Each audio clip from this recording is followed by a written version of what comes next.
누가복음 22장 누가복음 22장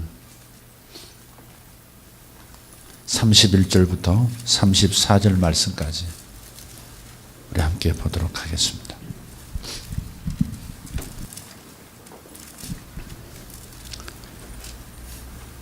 (31절부터) 함께 읽겠습니다. 시몬아 시몬아 보라, 사탄이 너희를 밀가부르듯 하려고 요구하였으나 그러나 내가 너를 위하여 내 믿음이 떨어지지 않기를 기도하였노니 너는 돌이킨 후에 내 형제를 굳게 하라. 그가 말하되 주여 내가 주와 함께 오게도 죽는 데에도 가기를 각오하였나이다. 이르시되 베드로야 내가 네게 말하노니 오늘 닭 울기 전에 내가 3번 나를 모른다고 부인하리라 하시니라. 아멘. 나비가 되는 과정을 보면 애벌레에서 나비로 변태되어 가는 과정이 3단계로 나눠져 있습니다. 유충기가 있고요. 그러니까 애벌레 상태, 땅을 꼬물꼬물 기어다니는 그 통통한, 귀엽다고 해야 되나 징그럽다고 해야 되나 그런 유충 단계, 유충기가 있고요. 그 두 번째가 고치기가 있습니다. 고치, 자기 입에서 나오는 그 실로서 그냥 고치를 만들어서 그 안에서 그냥 녹아 내려버리는 거예요. 다리도 없어지고 온 형체가 다 없어져 버려요. 액체 상태, 거의 액체 상태가 돼요. 죽어버리는 것 같죠. 유충기예요. 3번째 단계가 바로 성충기예요. 성충할 때 충자는 곤충할 때 충자죠. 성충, 완전히 다 자란 나비가 되는 것이죠. 꼬물꼬물한 애벌레가 고치 안에서 전혀 다른 존재가 기적적으로 되어진다고 하는 것, 참 놀라운 거죠. 하나님의 그 지혜와 하나님의 신성이, 하나님의 성품이 우주 만물에 다 깃들어 있다 그러잖아요. 만물에 분명히 보여 알게 된다 그랬거든요. 예수님도 어찌 보면 꼬치기를 통과하신 것 같아요. 십자가에서 죽으시고 수위로 온몸을 칭칭 감잖아요. 머리부터 발끝까지 친친 감아가지고 무덤에서 3일 동안 고치기를 계시잖아요. 완전한 죽음의 상태. 끝없이 기다려야 되고 그대로 썩어질 수 있다 하는 두려움의 상태. 그러다가 수위를 활 벗어버리시고 부활의 몸이 되어서 승천하시잖아요. 일종의 성충기 같은. 근데 사람을 볼 때 하나님께서는 사람과는 다르게 보신다는 거죠.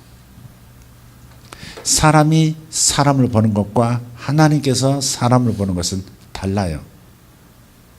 이것이 우리에게 기쁜 소식이죠. 내 눈으로 나를 보면 희망 없을 때가 참 많아요. 여기까지구나 라고 싶을 때가 많고요. 내 삶에 대해서도 더 이상 뭘 기대할까, 뭘 기대할 수 있을까 싶어요. 사람의 눈으로 사람을 본다는 것, 나를 보고 남을 본다는 것은 지극히 제한적인, 지극히 현실적인 모습이 전부예요. 어떤 때는 징그러운 애벌레처럼 보일 때가 있어요. 유명한 변태라는 그런 소설도 있어요. 까미인가요? 어느 날 깨어보니까 벌레가 되어 있는 거예요. 의식은 사람이에요. 근데 벌레가 되어 있는 거예요. 왜 까미가 왜 그런 소설을 썼을까? 어떻게 사람이 벌레가 된 그런 소설을 썼을까? 저는 그 소설 보고 깜짝 놀랐어요. 아, 이렇게도 생각해 볼 수 있겠구나. 그러나 지금 말하면서 지금 생각나는 것은 그런 거예요. 그것이 일종의 각성이죠. 각성.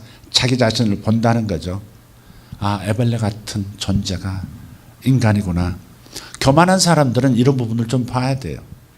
착각하고 사는 사람들, 이 세상이 전부라고 생각하는 사람들, 나 외에는 중요한 것이 없다고 생각하는 지극히 자기 중심적인 사람들이라면 어쩌면 변태의 그러한 소설 같은 각성, 인간은 하나님의 생명이 없다면, 하나님이 아니 계신다면, 하나님의 덮어주심이 없다면 애벌레와 같겠구나, 벌레 같겠구나. 일종의 각성이라, 아마 그것을 목적으로 쓴 소설이 아닐까 싶어요. 그러나 지금은 반대로 지금 생각해 보는 거예요. 나 자신을 볼 때 벌레 같을 때가 있어요. 벌레보다 못한 나라는 찬양도 있어요. 벌레만도 못한 나를 위해 주님께서 왜 피 흘려 죽으셨나. 벌레보다 못한 나. 벌레는 죄는 안 짓잖아요. 벌레는 본능을 따라 살 뿐이지. 질겅질겅 풀잎 씹어 먹으면서 그것이 전부인 것처럼 그저 살아가는 것이 벌레지, 벌레는 죄를 짓지는 않아요. 쌓아놓고 남의 것을 뺏고 탐욕을 부리는 그러한 존재는 아니죠. 그러면서, 그런 면에서 볼 때 사람은 벌레보다 못한 나, 주님께서 왜 나를 위하여 십자가에 풀려 죽으셨나, 웬일인가, 웬 말인가, 그랬잖아요. 그런 고백이 있잖아요. 이 애벌레, 이런 상태에서 나비가 되는 과정을 이렇게 보면서 이 변태의 과정은 하나님께서 우리에게 던져주시는 큰 메시지가 있다는 거죠. 사랑하는 사람을 사랑하는 사람은 애벌레를 보지 않아요. 나비를 보죠. 애벌레 속에 아직은 잠자고 있지만 운명의 시간이 되면 무언가가 그 안에서 촉발이 일어나면서 전혀 다른 존재가 되어서 하늘을 날아오르는, 이 꽃과 저 꽃 사이를 너풀너풀 날아다니는 아름다운 무지개 빛깔의 나비가 된다는 사실을 보고, 나비 힘을 보고 기대하고 소망하고 그리고 기다리는 것이죠.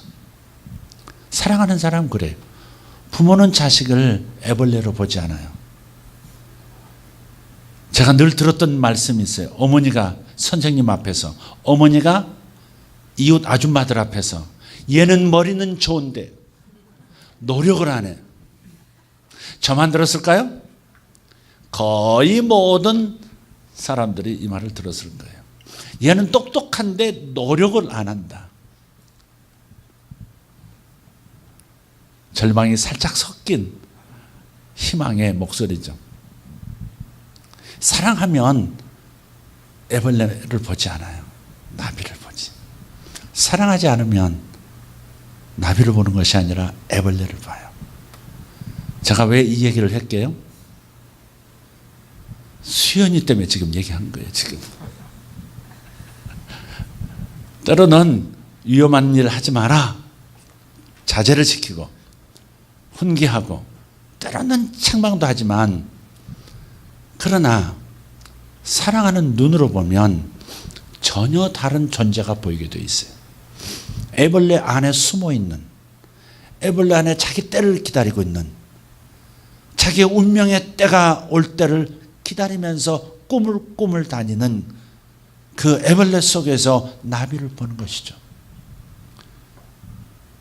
하나님께서 오늘 본문에 보면 우리 예수님께서 베드로를 바라보시면서 닭 울기 전에 자기 스승을 3년 동안 생명을 바쳐 모든 것을 쏟아 제자로 영적 자녀로 길렀던 자기 스승, 영적 아비를 3번 부인하고 도망갈 그 남자를 이미 알고 계세요.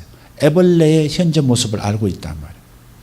그럼에도 불구하고 사랑하기 때문에 내가 회복될 것이고 나비가 될 것이고, 나비가 된 다음에는 수많은 애벌레들에게 희망을 주는, 너희들도 나처럼 아름다운 날개를 가진 나비가 될 수 있고, 안전지대가 땅이라고만 생각했던 그 좁은 한계 주어진 인생이 아니라 다른 차원의 하늘을 받쳐주는 어떤 물질도 없는 영역을 마음껏 날아다닐 수 있는 그런 나비가 될 수 있어 라고 희망을 주는 사람이 되라는 거죠.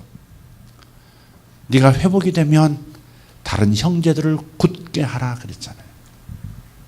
네가 시험을 겪어봤으니, 네가 얼마나 형편없는 애벌레임을 확인한 다음에, 그리고 다시 내가 너를 고치기를 거쳐서 다시 나비로 변태되는 그 상황을 허락할 때, 너는 너와 같은 길을 걷고 있는 수많은 땅 위를 벌벌 기면서 그것이 전부인 양 살아가고 있는 수많은 애벌레 같은 사람들, 너의 형제들을 향하여 나비가 될 수 있다고 희망을 주고 도전을 주고 믿음을 주는 그러한 멋진 사도가 되라는 말씀을 하고 있는 거죠. 하나님은 다르게 보세요. 우리를 사랑하시기 때문에. 사랑하면 다르게 보이게 돼 있어요. 사랑하기 때문에 자식이 다르게 보이고, 남들은 사랑하지 않기 때문에 그 아이 속에 있는 다른 아이를 보질 못하는 거죠. 그러나 부모는 그 아이 속에서 전혀 다른 모습을 본다는 거예요. 전혀 다른 모습을 기대하고 그것을 꿈꾸면서 기도하고 기다리고 있는 거예요. 여러분, 사랑하는 것과 사랑하지 않는 것은 천지 차이 같아요. 전혀 다른 차원의 삶을 살게 돼요.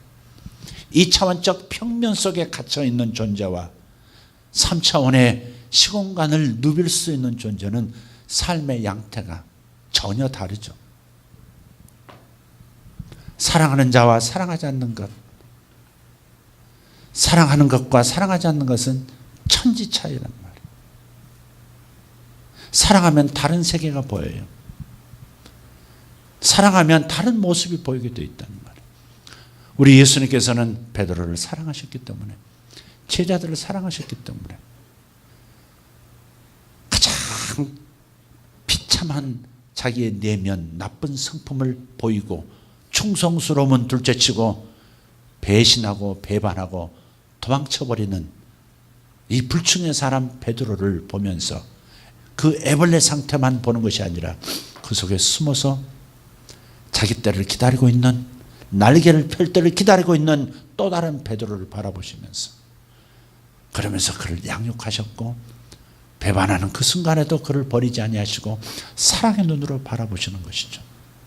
사랑하는 모든 것을 가능하게 해요. 그래서 2016년도를 이렇게 해석했어요. 16이라는 숫자가 100년에 한 번씩 오는 숫자인데, 16은 사랑이라는 의미를 가진 숫자예요. 하나님은 숫자의 하나님, 수학의 하나님이시거든요. 작은 눈에 보이지 않는 미생물에서부터 시작해서, 아니 아원자부터 시작해서 저 우주 저 끝자락에 있는 별들까지 하나님께서는 당신의 수리적 계산 속에서 모든 것을 창조하신 거예요. 원리가 있단 말이죠. 하나님은 수학의 하나님이세요. 그래서 16이라는 숫자는 성경에서 사랑을 뜻해요. 그래서 2016년 하나님의 구속을 입은, 하나님으로부터 십자가의 사랑을 통해서 구원함을 받은, 구속함을 받은 우리들은 이제 그 사랑에 부응하는 삶을 오래 살아내야 합니다. 원한도 있고 원망도 있고 섭섭함도 잊어버리고 빨리 털어버릴 수 있는, 어떤 토크쇼를 보니까 장윤정 씨, 트로트의 여왕이라고 그러죠. 장윤정 씨가 그런 말을 하더라고요. 나는 잘 털어버리니까 염려하지 마세요. 그래서 염려하는 거예요. 괜찮으시냐고 물으니까 괜찮아요. 저는 잘 털어버리는 스타일이에요. 잘 터니까 염려하지 마세요. 여러분 잘 털 수 있어야 합니다. 섭섭한 얘기, 섭섭한 눈빛 빨리 털어야 합니다. 그런 것들이 쌓이면 내 자율신경계도 망가뜨리고, 그래서 내 몸에 이상도 오고 성품 가운데도 상처가 있어서 거기서 골마서 인생이 관계가 복잡해지기도 하고 그러거든요. 잘 터는 게 참 중요해요. 예수님은 정말 잘 터시는 분 같아요. 3일 전에 자신을 침뱉어가면서 저주하며 부인했던 그 제자를 다시 쫓아가서 네가 나를 사랑하느냐, 나는 너를 사랑하는데 너도 나를 사랑하느냐, 그 속에 숨은 사랑을 막 끄집어내시잖아요. 변태의 과정이 일어나도록, 베드로가 회복이 되도록, 나비가 되도록 계속해서 네가 나를 사랑하니, 네가 나를 사랑하니, 네가 나를 사랑하니 계속 묻잖아요. 자식을 향해서도 우리는 그래요. 엄마 사랑해? 아빠 사랑해? 계속 묻잖아요. 근데 그렇게 사랑한다고 고백하고 자기 안에서 사랑하는 마음을 찾아내도록 만드는 것은 그 아이가 부모의 사랑을 깨달을 뿐 아니라 자신은 사람을 사랑할 수 있는 존재라는 사실을 생각하고 자기의 정체성을 회복하고 자기 자신 안에 숨어있는 세상을 사랑할 수 있는 능력이 있다고 자기 자신을 믿어줄 수 있는 그런 부분이 일어나도록 만들어주잖아요. 사랑 아니면 세상에 존재할 수가 없죠.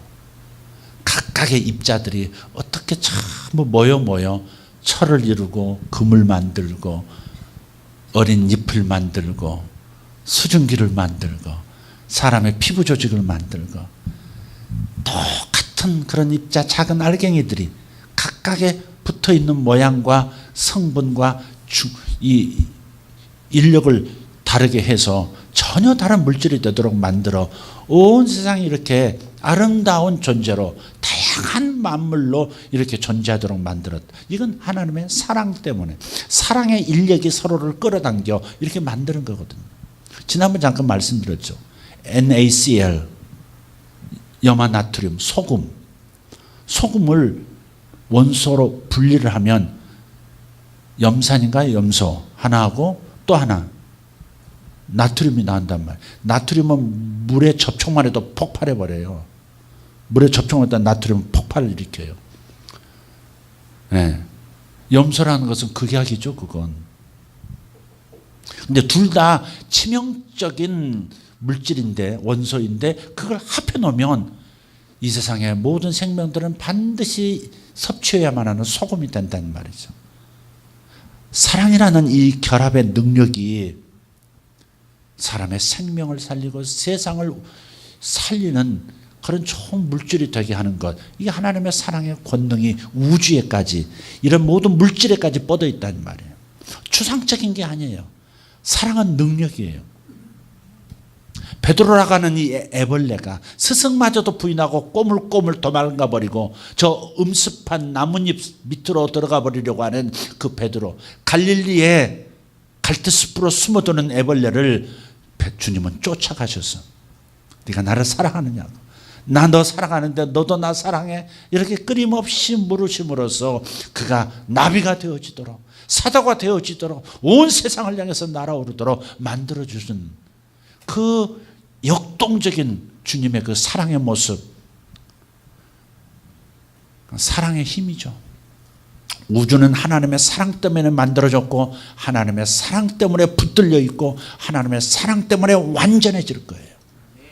하나님의 사랑 때문에 모든 죄의 힘이 소멸될 것이고 이 세상을 하나님과 영원히 분리시켜 하나님의 그 정의 아래서 저주를 받도록 하려고 하는 마귀의 모든 힘도 소멸시켜 버릴 거예요.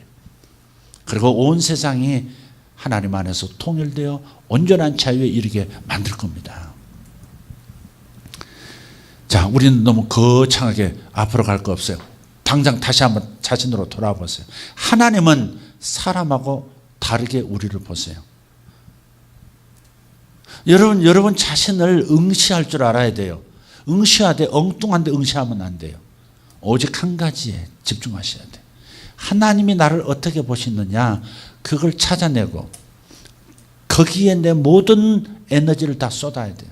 하나님이 나를 어떻게 보시느냐. 하나님이 나를 애벌레로 본다면 난 애벌레일 수밖에 없어요. 하나님이 나를 역겨운 죄인으로 보신다면 나는 희망이 없어요. 그러나 하나님은 나를 그런 냄새나는 죄인으로 보지 아니하시고 장차 성인이 될 사람으로 보고 계신다는 거죠. 그 얘기하셨어요? 최기동 할아버지 얘기하세요? 최기동이라고 하는 분, 음성에서 거지로 살아가는 분이었죠. 거지로 이렇게 살아가셔서 어느 날 다리 밑으로 들어갔더니 거기에는 또 다른 거지들이 있는 거예요. 근데 그 거지들은 자기하고 똑같은 거지긴 하지만 자기보다 형편이 더 어려운 거, 상황이 어려운 거예요. 걸어다니기가 어려운 사람들. 걸어다니기가 어려운 사람들이 다리 밑에 모여서 있는 거예요. 그 중에 한 사람이 힘없이 당신은 그래도 다리가 건강해서 눈이 건강해서 밥을 얻어먹을 수나 있지. 우리는 걸을 힘이 없어서 죽어가고 있어. 그러니 부탁하오. 밥 좀 얻어다 주면 안 되겠어. 거지가 거지한테 부탁한 거예요. 근데 그게 마음에 사실은 자살하려고 다리 밑으로 내려간 거거든요. 인생이 이게 뭔가. 그럼 죽으려고 하다가 그냥 다리 밑으로 내려간 거예요.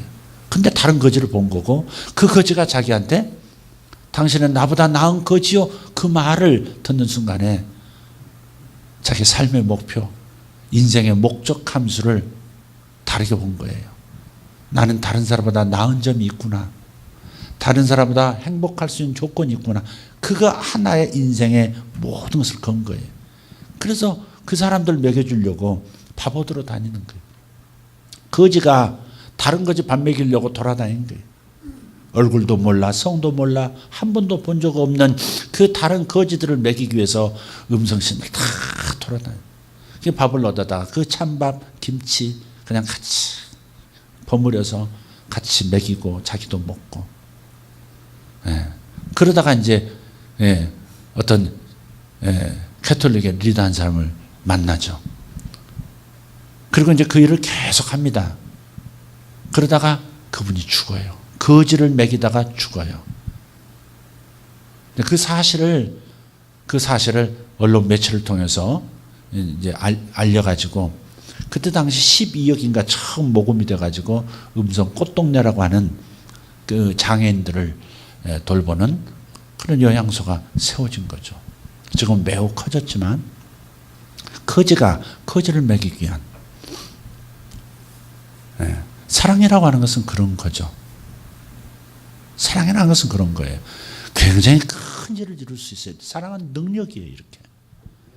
사랑은 능력이에요. 부모가 자식을 향해서 사랑을 놓치지만 않는다면 그 능력은 반드시 자식을 나비 같은 자식으로 바꿀 거예요. 지금은 애벌레처럼 꼬물꼬물 징그럽게 그지없고 정말 징그러워서 그냥 차라리 안 봤으면 좋겠다. 자식이 웬수다. 그럴 만큼 고통스러워도 그 사랑을 포기하지 않고 사랑의 눈으로 나비를 본다면, 숨어있는 나비만 계속 집중한다면 반드시 그는 나비가 될 거예요. 하나님의 형상이거든요. 하나님의 형상이라고 말씀하셨거든요. 그러니까 하나님의 말씀에 집중하라 이 말이에요. 다른 데 집중하지 말라 이 말이에요. 현실도 봐야 되지만 현실 이면에 숨어있는 그 무한한 하나님의 약속을 볼 수 있어야 된다. 지금 눈에 보여지는 문제에 그 프로블럼에 잡히지 말고 하나님의 약속 프라미스에 사로잡히나 이 말이죠. 그게 다초점 안경을 쓰면 안 되는 거예요. 다초점 안경을 심플해야 돼요. 다초점 안경 쓰면 안 돼요. 하나님의 말씀이 나를 누구라고 하느냐, 그게 중요한 거예요. 주님께서 이스라엘 미디안 족속에게 고난당하고 있는 그 이스라엘의 작은 지파의 한 남자를 밤중에 찾아갔죠. 기드온이라는 청년이 몰래 포도주 만드는 틀 속에 들어가서, 큰 틀이에요. 거기 밟아가지고 포도를 깨서 즙이 나오도록 만드는 그 틀이 있어요.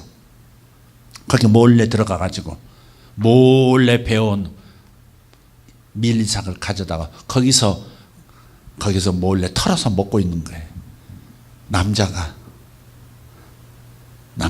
왜? 함부로 털어서는 안 되거든요. 식민지 상태니까 곡식을 함부로 손대면 안 돼요.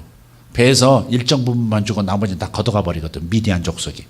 그러니까 몰래 밭에 가가지고 걷어다가 털어 먹고 있는 중이에요. 근데 얼마나 놀랐겠어. 밤중에 갑자기 웬 남자가 나타나가지고 용사요 그랬단 말이에요. 그냥 혼자 몰래 지금 사방을 둘러보면서 몰래 곡식 털어먹고 있던 이 총각이 큰 용사야 하니까 화들짝 놀래가지고 보니까는 천사란 말이에요. 하나님 보내신 사자예요. 큰 용사야. 큰 용사는 무슨 큰 용사야.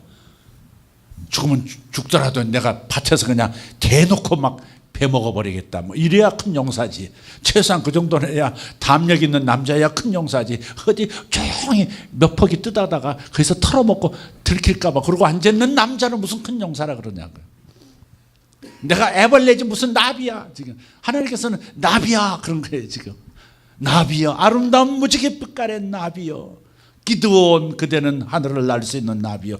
그러니까 나비는 무슨 나비, 포도주 틀 안에서 꼬물꼬물하고 있는 그런 애벌레지. 그런 거예요. 그래서 믿지를 못하는 거예요. 그래서 다 초점이 되면 안 된다는 거예요. 하나님이 나를 어떻게 보시느냐 중요해요. 나는 사랑의 기능조차도 파괴가 오염이 돼서 나 자신조차도 제대로 사랑 못해요. 남은커녕 나 자신도 사랑할 수 없는 것이 생명 없는 사람들의 상태란 말이에요. 우리는 예수 믿고 구원받은 사람이 하나님의 사랑을 경험한 사람들이에요. 하나님의 사랑이 내 안에 계세요. 예수 그리스도께서 내 안에 계신다고 고백하고 찬양하잖아요. 그렇다면 그분이 나를 어떻게 사시고 나를 어떻게 바라보시는지를 분명하게 초점을 정하셔야 돼요.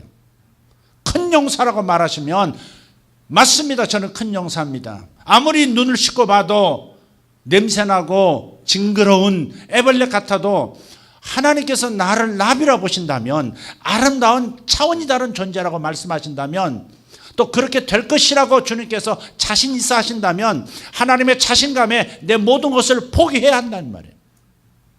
선택이 매우 중요하잖아요. 선택. 하나님의 말씀을 선택할 것인가, 인간의 관점을 선택할 것인가, 하늘에서 내게 보여준 나에 대한 그림을, 청사진을 내가 믿을 것인가, 아니면 세상이 나에 대해서 평가하는 그런 모습을 내가 선택할 것인가. 여러분, 선택이 매우 중요한 거예요. 신앙생활은 하나님이 하신 말씀을 선택하는 거예요. 믿음이 뭐예요? 하나님이 하신 말씀을 믿는 것이죠. 하나님의 말씀을 선택하고 하나님의 말씀에 목숨을 걸어 그것을 집중하는 것이죠.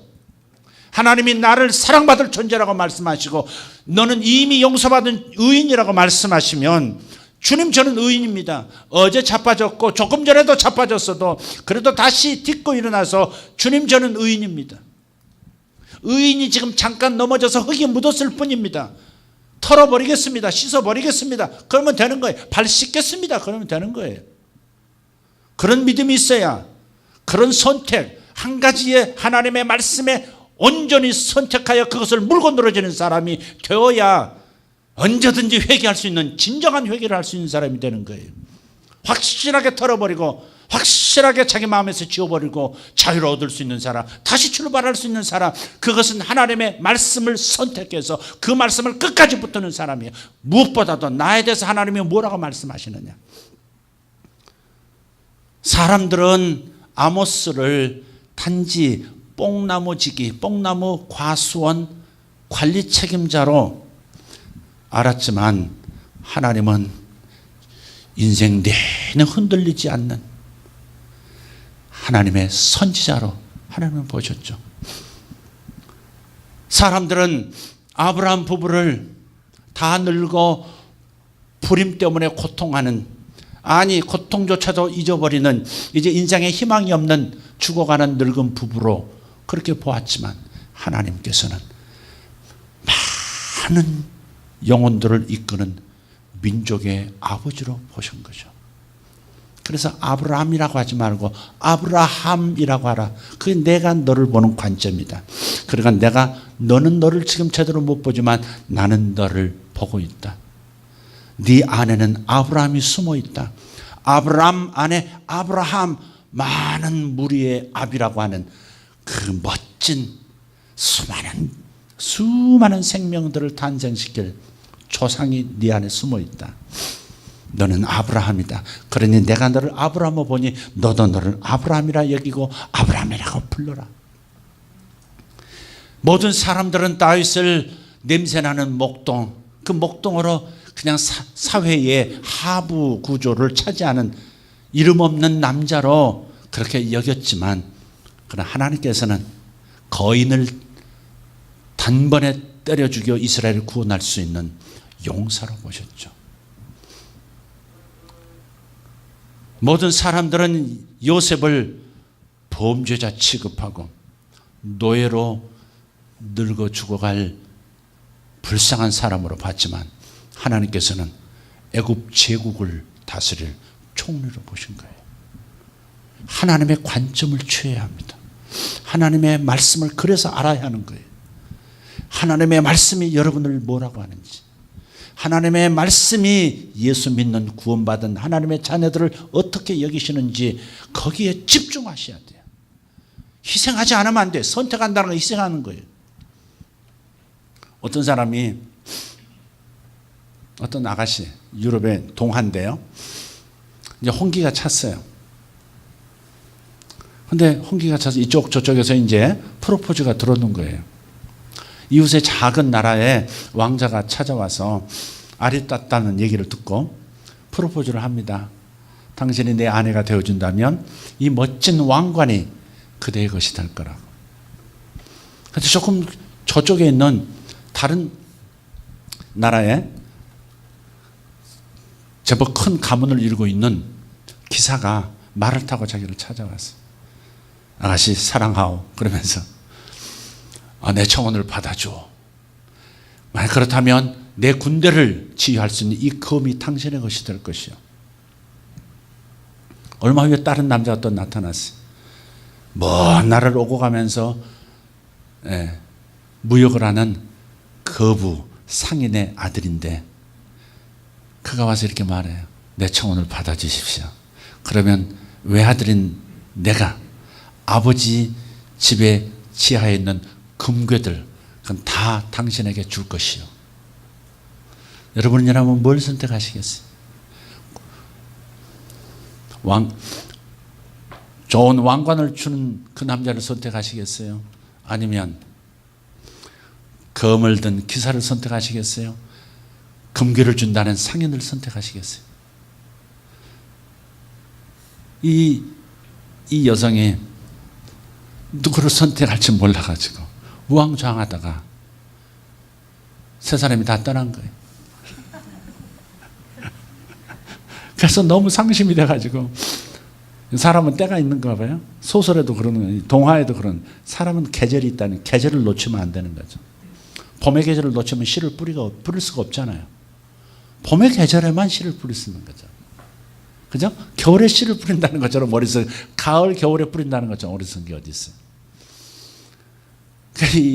이 상심한 이 아가씨가 시름시름 앓다가 죽었네. 근데 그 무덤에서 피어난 꽃이 무슨 꽃인지 아세요? 튤립. 다 아시는군요.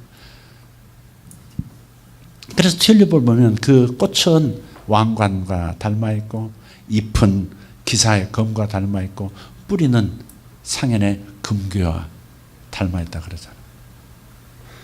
그러니까 선택하는 것이 매우 중요해요. 결혼만, 사람을 선택하는 것만, 사람을 선택하는 시기만 놓치지 않는 것이 중요한 게 아니에요. 여러분의 인생을 위해서, 여러분의 인생, 여러분 자신을 위해서 하나님의 말씀을 선택하셔야 돼요. 하나님의 말씀은 여러분을 역겨운 죄인으로 여기지 아니하시고, 저주받아 버림받을 사람으로 여기지 아니하시고, 너는 나의 형상대로 지은, 내게 꼭 닮은, 나를 꼭 닮은 나의 아들이고 나의 딸이라고 말씀하시잖아요. 내가 생명을 다해서 내 피를 다 쏟아서 너를 구출할 만큼 너는 내게 소중한 존재라고, 내가 십자가에서 너를 위해서 다 내 목숨 다 지나도록 다 쏟아버리고, 내가 대신 너 대신 모든 벌을 다 받고, 죄의 벌을 다 받고, 그리고 내가 너를 구원한 거 아니냐고. 이 정도까지 몸으로 보여주셨으면 믿어야 될 텐데 그걸 못 믿는 거예요. 나는 하나님께 사랑받는 존재라는 것을 왜 이렇게 못 믿는 거예요? 왜 다 초점을 가지고 있어요? 나는 이게 못났네, 나는 이게 군병이네, 나는 이거 애벌레네, 이게 송충이네, 나는 애벌레 정도가 아니야. 나는 송충이야. 송충이어져서 징그러운 시커먼 송충이야. 이러면서 자기 자신을 학대하는, 자기의 변태의 날을 하나님께서 준비하고 계신다는 생각을 못하고 왜 자기를 변태로 여기냐고.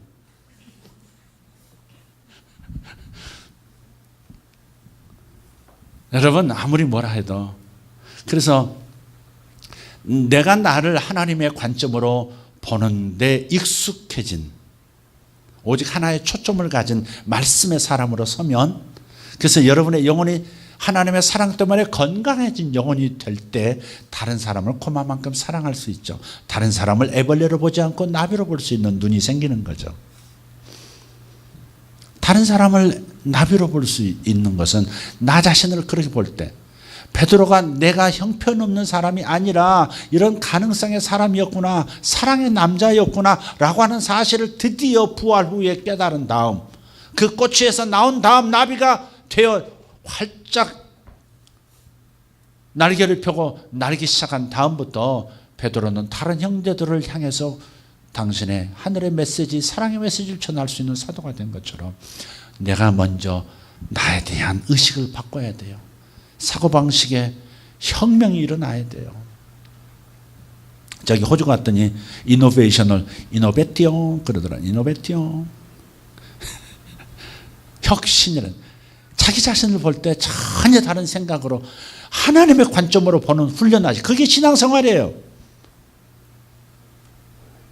여러분의 신앙생활은 doing이 먼저가 아니에요. being이 먼저예요. 내가 어떤 존재냐, 하나님 앞에서 내가 어떤 존재냐, 얼마나 귀한 존재고, 얼마나 사랑받는 존재고, 얼마나 능력이 무한 공급, 무한 리필이 가능한 그런 능력을 가지고 살 수 있도록 하나님이 나를 지으셨느냐를 확신한 다음에, 그 다음에 거기에 걸맞는 하나님의 자녀다운 행동들, 태도들이 나오는 거예요. 그냥 자기 자신을 사랑하는 법을 배우세요. 하나님께서 나를 사랑하시는 것처럼 나도 나를 사랑하는 법을 배우셔야 돼요. 그러면 다른 사람을 사랑할 수 있는 눈이 생겨요. 가끔 잊어버리죠. 저 사람 왜 저래? 저 사람 왜 저래? 목사도 수많은 사람과 관계를 맺고 살아가기 때문에 저 사람 왜 저래? 이럴 때가 있어요. 말은 안 해도 저 사람 왜 저래? 왜 저렇게 말해? 왜 저런 행동을 해서 어지럽혀? 뭐 이런 게 나온단 말이에요. 어제 잠깐 뭔가 그렇게 느껴졌던 모양이에요. 어젠가 그젠가 제 아내가 옆에 있다가 그러는 거예요. 느닷없이. 그분이 틀린 게 아니에요, 여보. 당신하고 다른 거지. 그 유명한 말이죠. 틀린 게 아니라 다른 거라는 말 있잖아요. 그 말을 나한테 써먹는 거예요, 갑자기. 아니, 그분을 왜 그렇게 보냐고. 그분은 틀린 게 아니라 그분은 당신하고 생각이 다른 것일 뿐이에요. 정면으로 한 방 옆에서 옥수수가 탁탁탁 튀어나가는 그런 관점. 그래서 정신 차리고, 아, 그렇구나. 내가 왜 틀렸다고, 그분이 왜 잘못됐다고 보는 거지? 제정신으로 돌아오더라. 우리는 순간순간 그래요. 그러나 다른 사람을 그렇게 내가 다른 이 어두운 안경을 쓰고 보듯, 선글라스를 쓰고 실내에서 사람을 보듯 본다고 하는 것은 나 자신을 그렇게 보는 면이 아직도 있기 때문에 그런 거예요. 나를 충분히 사랑하지 않았어. 내가 얼마나 가치 있는 존재고 하나님께 사랑받는 왕자요 공주인 것을 깨닫지 못한 데서 오는 행태들인 거죠. 여러분, 초점을 분명하게 하세요. 믿음이 뭐예요? 뭘 믿는 거예요? 하나님의 말씀을 믿는 거예요. 예수께서 십자가에서 내 대신 죽어주셨으니 너는 죄인이 아니라 의인이라고 하신 말씀을 믿는 거예요. 할렐루야. 네. 예수 그리스도의 의의 옷이 내게 입혀졌다고 주님 말씀하시니 믿는 거예요. 죄의 옷이 예수님께 건너가고 예수님의 하나님의 아들의 옷, 의인의 옷이 내게 교환되어 왔다는 사실을 말씀하고 계시는 그 말씀을 나는 믿는 거예요. 어떤 순간 어떤 경우에도 나는 이 말씀을 버리지 않는 거예요. 그게 믿음이에요. 그게 신앙생활이에요. 반드시 나는 나비 같은 존재가 될 거야. 주님은 이미 내가 날고 있는 모습을 보셨기 때문에, 나비인 나를 보셨기 때문에 나를 선택하시고 나를 예수 믿게 하신 거야.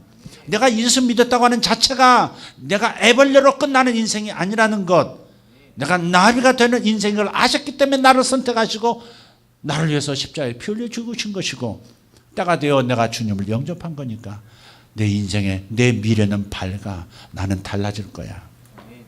지금은 덜 달라졌지만 완벽하게 달라질 때가 온다. 할렐루야. 내 날개를 마음껏 자랑하면서 하나님의 세계를, 하나님의 나라를 보여줄 수 있는 사람으로 설 것이다. 할렐루야. 이 믿음을 꼭 붙들기를 바랍니다. 베드로는 그날 이것을 못 붙든 거예요. 다초점 안경을 쓰고 있었던 것이죠.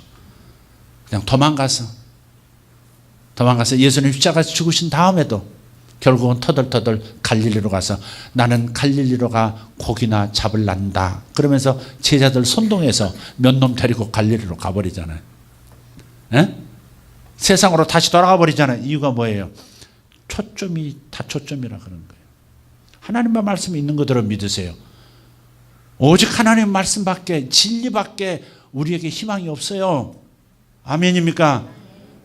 진리를 여러분이 경험하면 자유가 와요. 진리를 알지니 진리가 너희를 자유케 하리라. 주님의 하신 말씀, 아버지께서 하신 말씀이 다 진리예요. 아버지의 말씀은 진리니이다 그랬단 말이에요. 예수님께서.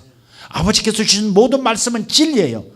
주님께서 하신 말씀은, 모든 말씀들은, 이 진리의 말씀들을 여러분이 선택하고 다른 것을 선택하지 않기로, 포기하기로 결정하고, 절대 다른 말씀을 받아들이지 않기로 결정하고 오직 하나님의 말씀만, 복음만 받아들이기로 결정하고 걸어갈 때 여러분이 진짜 생기 있는 존재로 살아가는 것이고 나비가 되는 변태의 과정을 신속하게 받게 될 것이에요. 아멘입니까? 그래서 오늘 여러분 자신을 잘 보세요. 세상 사람의 기준으로 보지 말고 하나님의 말씀의 기준으로 보세요. 여러분이 뭘 잘할 수 있느냐에 집중하지 마세요. 지금은 주님의 사랑에 집중하세요. 주님의 사랑에 집중하세요. 내가 요만큼 배웠으니까 다른 사람보다 낫지, 이렇게 접근하지 말라고요. 내 사업이 지금 잘 되고 있으니까, 그러니까 다른 사람에게 인정받을 만한 사람이고 하나님도 나를 인정해 주실 거야. 이런 따위의 행동이 먼저, 행동 가지고 자신의 존재감을 드러내려고 하지 말고, 내가 어떤 모습이든 간에 하나님께서는 이미 완성된 나의 모습을 보시고 즐거워하시고 기뻐하신다는 것을 여러분 생각하면서 함께 기뻐하고 함께 하나님께 감사할 수 있는 사람들 되셔야 돼요. 할렐루야. 아멘 합시다. 큰 용사여. 인사하십시다. 큰 용사여. 근데 말하면서도 안 믿는 것 같아.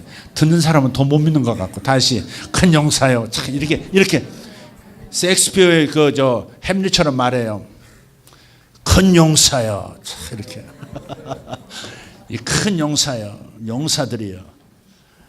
얼마나 좋아요. 현재 모습에서 눈을 떼세요. 눈을 감으세요. 현재 여러분의 상태에서 눈을 감으세요. 그리고 하늘에서 막 내려오신 그 예수님의 눈으로 보세요. 예수님은 이 땅에 오실 때 하늘의 모든 하나님 나라의 완성된 모습을 다 보고 내려오신 거잖아요. 그러니까 그분은 하늘에서 막 내려오셨기 때문에 하늘의 관점으로 보시는 거예요. 절대 땅의 관점으로 보지 않아요. 시몬으로 보지 않아요.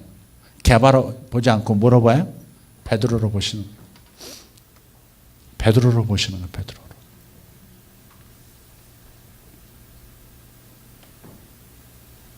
노예로 보지 않고 총리로 보시는 거예요.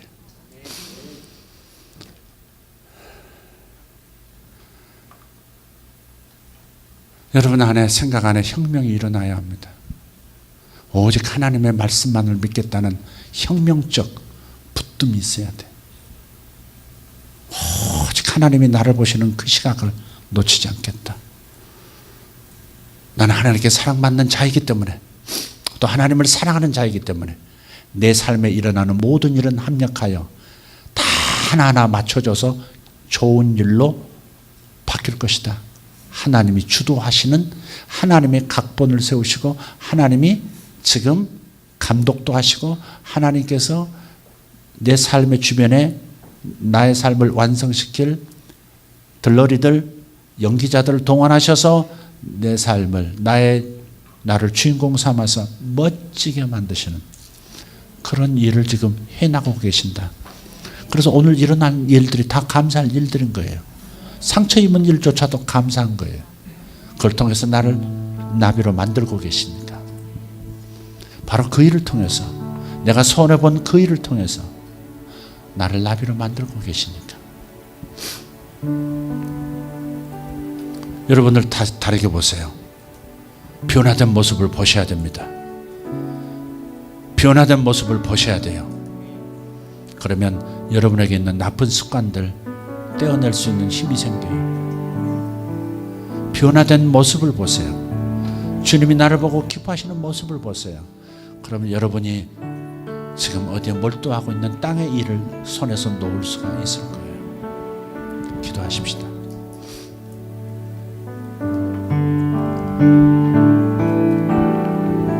주님께서 여러분을 바라보시는 그 눈빛을 보십시오. 주님께서 나를 안으시고, 얘야 내 품에 좀 기다려. 네 힘으로 노력하라고 애쓰지 말고, 긴장하지 말고 내 품에서 좀 기대어 쉬렴. 나에게 잘 보이려고 애를 쓰지 말아라. 내 사랑을 얻기 위해서 잘 보이려고 애를 쓰지 말아라. 나를 기쁘게 하기 위해서 노력하는 건 좋다. 내 사랑을 얻어내기 위해서 노력하지는 말아라. 너는 있는 그 자체로 내 사랑 덩어리다. 나는 너를 있는 그대로 사랑한다. 나는 너를 있는 모습 그대로. 왜냐하면 내 안에 숨어있는 또 다른 너를 네가 보지 못하기 때문에. 너는 이 말을 깊이 이해하지 못한다마는, 실감하지 못한다마는, 그러나 나는 네 안에 있는 또 다른 너를 보고 있기 때문에 너를 사랑할 수밖에 없다. 내 자신감을 믿어라. 너의 자신감을 의지하지 말고, 자기 확신에 빠지지 말고, 내가 너를 완벽하게 만들 준비가 끝났다는 사실을 확신하라. 확신하라. 내가 너를 완벽하게 변화시키고 완전한 자로 세우고 완전한 복의 사람으로 세울 모든 계획과 준비가 다 끝났다. 이것을 의지하라. 너를 의지하지 말고 나를 의지하라. 너를 바라보지 말고 나를 바라보라. 나의 눈으로 너를 보라. 주님의 말씀을 들으십시오. 주님 앞에 여러분 자신을 올려드리십시오. 주님, 제가 여기 있습니다. 주님이 사랑하시는 딸이 여기 있습니다. 주님이 오늘 사랑하시는 딸이 여기 있나이다. 주님, 제가 여기 있습니다. 주님, 주님의 아들이 여기 있습니다. 주님이 사랑하시는 이 아들이 여기 있습니다. 저를 보고 행복해 하시니 감사합니다. 저를 보고 기뻐하시는 주님, 저도 기쁩니다. 주님 감사합니다. 주님 감사합니다. 주님 감사합니다. 네가 회복되면 다른 형제들을 굳게 해줘라. 네가 나비가 된 다음에는 너처럼 고통받는 사람들을 위해 나의 사랑을 보여다오. 나의 메신저, 나의 복음 전한 자가 되어다. 내가 너에게 이 기쁜 소식, 내가 나비라는 사실을 알려주었으니 너도 가서 모든 사람들을 향해서 하늘 나비라고 알려주는 사람이 되어라. 나비들을 찾아내거라. 숨어있는 나비들에게 도전하고 숨어있는 나비들에게 희망을 주어라. 주님 감사합니다. 주님 감사합니다. 주님 앞에 기도를 올려드리십시다. 주님, 제가 여기 있습니다.